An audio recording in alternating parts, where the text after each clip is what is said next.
ए I म्हणजेच कृत्रिम बुद्धिमत्ता. AIचा सर्वत्र वापर केला जाऊ लागला. शेतीमध्येही त्याचा वापर करण्याचा निर्णय राज्य सरकारने घेतलेला आहे.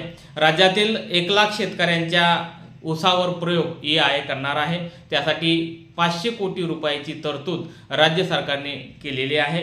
10,000 शेतकऱ्यांना VSI व राज्य सरकार 90,000 रुपये, तर उर्वरित शेतकऱ्यांना प्रति हेक्टर 9,250 रुपये अनुदान राज्य सरकार देणार आहे.